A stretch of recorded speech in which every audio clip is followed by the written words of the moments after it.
नमस्कार, आप सभी का मेरे YouTube चैनल पे स्वागत है। प्यारे साथियों, आज की वीडियो बहुत महत्वपूर्ण होने वाली है। आज हम बात करने वाले महत्वपूर्ण मुद्दों पर और आपके उन कमेंट्स का जवाब देंगे जो आपने YouTube पे, मेरे Instagram पे किए थे। तो सबसे पहले हम बात करते हैं कि ये जो याचिकाएं हैं उनका निस्तारण क्या होगा।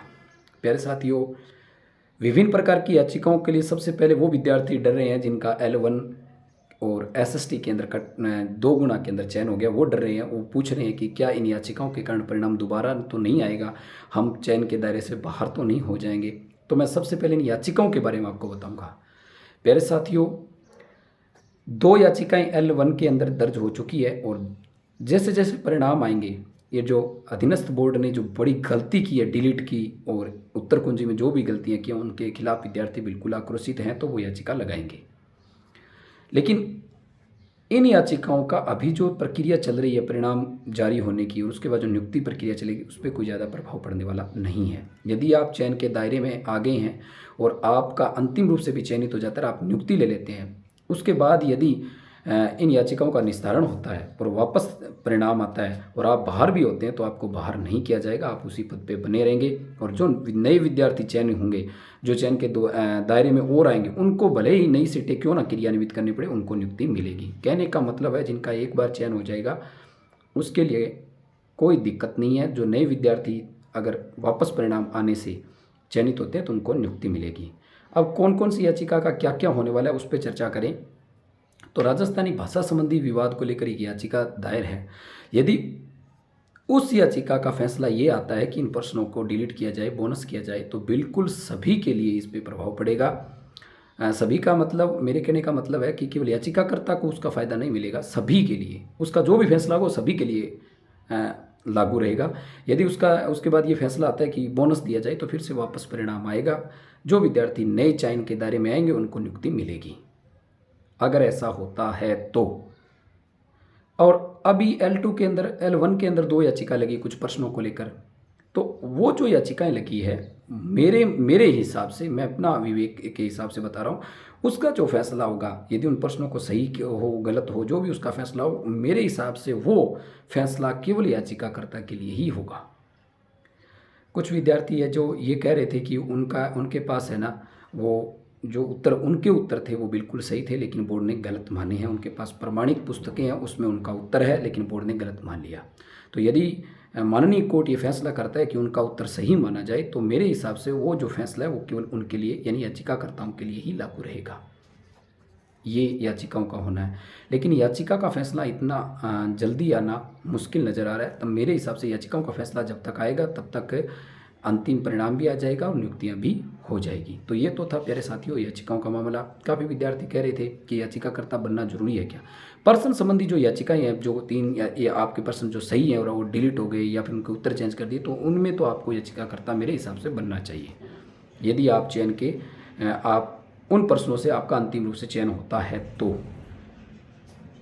एक याचिका BA एडिशनल डिग्री को लेकर है, उसका मैंने आपको पल पल का अपडेट दिया और देता रहूँगा कि उसका प्रक्रिया लंबी चलने वाली है। उसका इतनी अंतिम, अभी तक उसकी सुनवाई की कोई तारीख निश्चित नहीं है। जुलाई में उसके सुनवाई होने की संभावना है।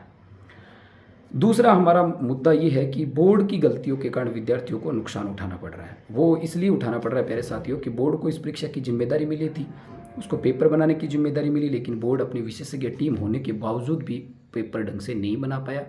पहले तो विवाद खड़ा करवा दिया राजस्थानी भाषा के सवालों को शामिल करके।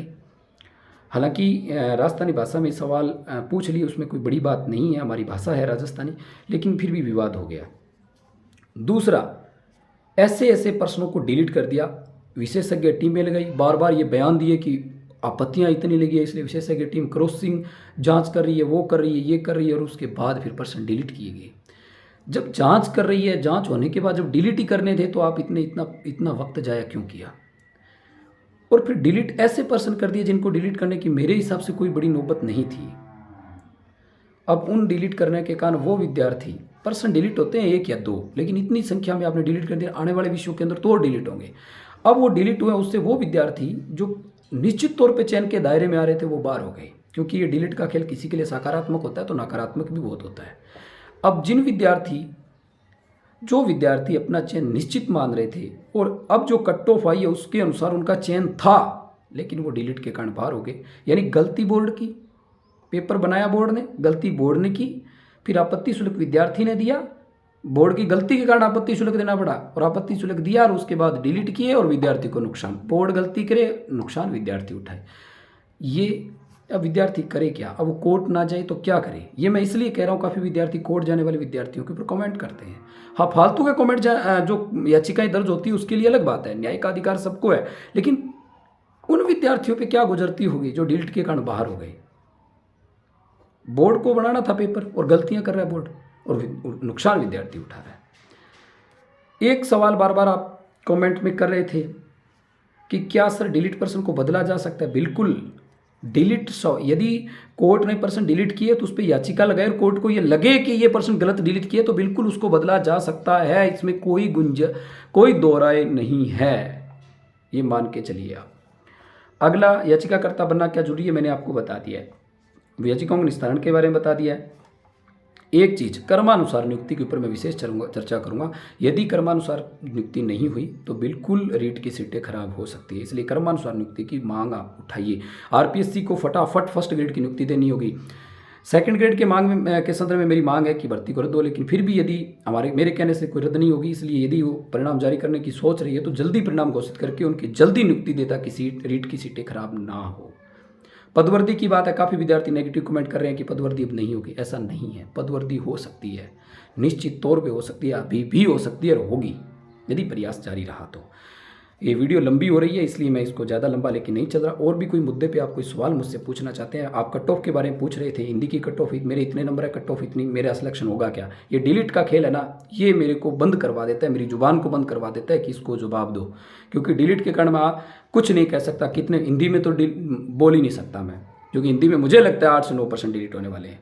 तो प्यारे साथियों, बस अति शीघ्र आपके सामने परिणाम आने वाला है, आप देख लेंगे। और भी कोई सवाल आप रखते हैं तो मुझे कमेंट कीजिए। आज के लिए इतना ही, जय हिंद, धन्यवाद।